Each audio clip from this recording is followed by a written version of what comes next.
Саламатсыңарбы балдар? Силер менен кайрадан математика сабагында көрүшүп жаткандыгыма абдан кубанычтамын. Бүгүн биз силер менен заттарды көлөмү боюнча салыштырууга үйрөнөбүз. Буга чейинки билимдерибизди бышыктайбыз. Алгач өткөнкү сабагыбызды кайталап алалы. Өткөн сабагыбызда биз силер менен геометриялык фигуралардын жардамы менен үй курганбыз. Бүгүн дагы биз геометриялык фигуралардын жардамы менен үй курабыз. Бирок биз силер менен балдар танграмм ыкмасын колдонобуз.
Бизге төстүк кагаз керек болот.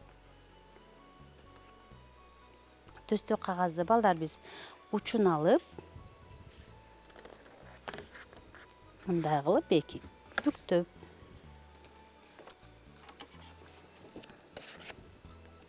анан ушул сызык боюнча балдар кесип алабыз.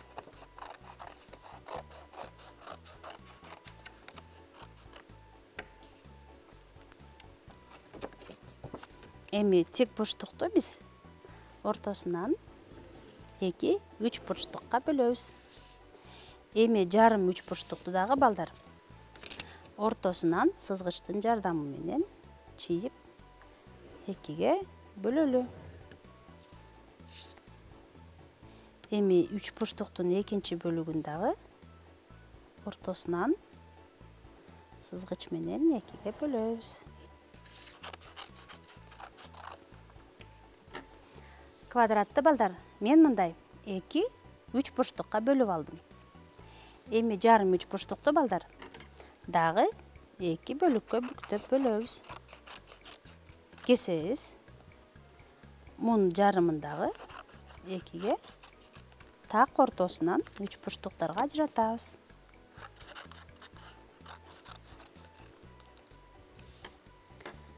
Эми жарым бөлүктү балдар ар кандай бөлүктөргө бөлөлү. Мисалы,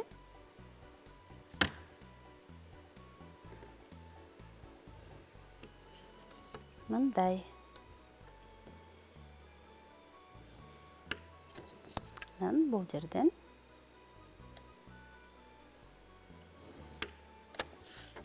эми ушул сызыктар боюнча кайчы менен кесебиз.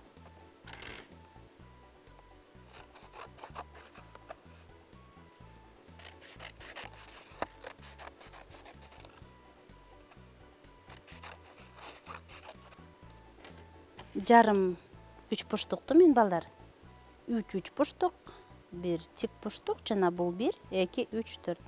4 бурчтуктарга бөлдүм. Эми сары, жашыл жана кызыл түстөрдөгү геометриялык фигуралардан балдар биз үй куралы.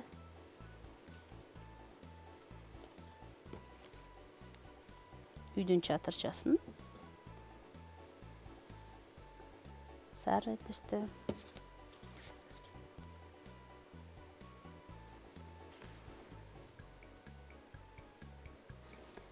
Мына балдар, үйдүн чатырчасы 3 бурчтук формасында. Ал эми үйдүн дубалы жалпы 4 бурчтук формасында болду. 2-3 бурчтуктан бир квадрат, анан экинчи квадратты кошуу менен балдар үйдү курдук. Силер балдар ушундай ыкмалар менен ар кандай ыкмада үйлөрдү куруп жасасаңар болот. Биз силер менен балдар өткөнгү темабызды кайталап алдык. Достор, мен силерге 3 аю тууралуу жомокту айтып берейин. Бир кыз үйдөн чыгып токойго келди. Токойдон адашып, ал үй издей баштайт. Бир маалда ал бир үйдү көрөт. Эшик ачык болгондуктан ал үйдө эч ким жок экенин билип, үйгө кирет. Үйдө 3 аю жашачу. Биринчиси аю. Ал мамалактын атасы. Экинчи аю бул мамалактын апасы. Үчүнчү аю бул мамалак. Үйдө 2 бөлмө бар болчу. Бири ашкана, экинчиси уктоочу бөлмө. Кыз ашканага барып, столдун үстүнөн 3 табакты көрдү. Эң чоң табак атасыныкы, ортончусу апасыныкы, эң кичинекейи мамалактыкы болчу. Ал чоң табактан чоң кашык менен тамак ичип көрдү. Андан соң орточо табактан орточо кашык менен тамак жеп көрдү. Кичинекей кашыкты алып, кичинекей табактан тамак жеди. Кызга кичинекей табак, кичинекей кашык жакты. Ал тамакты жеп алды. Тамакты жеп алып, курсагы тойгон кыз уктоочу бөлмөгө кирди. Ал бөлмөдө 3 керебет бар экен. Биринчиси чоң. Ал мамалактын атасыныкы. Экинчи орточосу мамалактын апасыныкы. Ал эми кичинекейи мамалактыкы болчу. Ал чоң керебетке жатып көрдү. Ал өтө чоң болчу. Кыз орточо керебетке жатып көрдү. Ал да кызга ыңгайсыз болду. Кыз мамалактын керебетине жатты. Ал кызга ылайыктуу болчу. Кыз керебетке жаткан боюнча уктап кетти. Бир маалда аюлар келип калышат. Атасы чоң табакты алып, менин табагымдан ким тамак жеди деп ачууланды. Апасы орточо табакты кармап, ким менин тамагымдан жеди деди. Кичинекей мамалак да тамагын бирөө жегенин айтты. Алар уктоочу бөлмөсүнө киришип, кыйкырышты. Ким менин керебетиме жатты? Деди атасы. Ким менин керебетиме жатты? Деп апасы да кыйкырды. Мамалак өзүнүн керебетинен кызды көрүп, катуу бакырды. Кыз ойгонуп кетип, качып жөнөдү. Аюлар аларга жетпей калышты.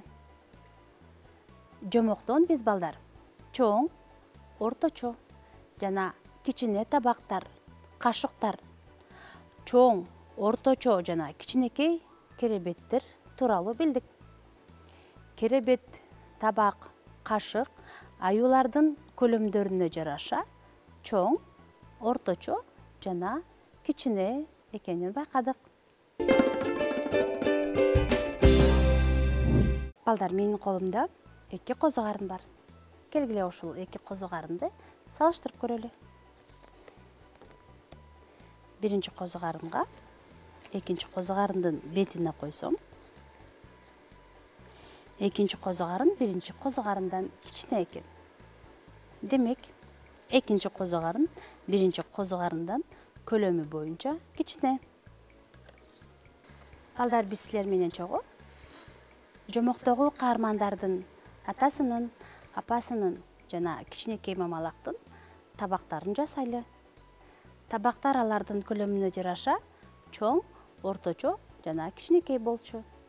Ал үчүн бизге балдар пластилин керек болот. Бир пластилинди бүтүндөй алып, аны алаканыбызга салып жылытабыз.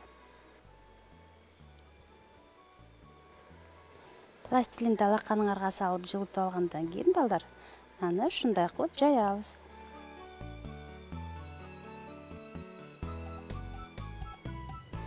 Эми муну тактайга коюп, табактын четтерин бүктөйбүз.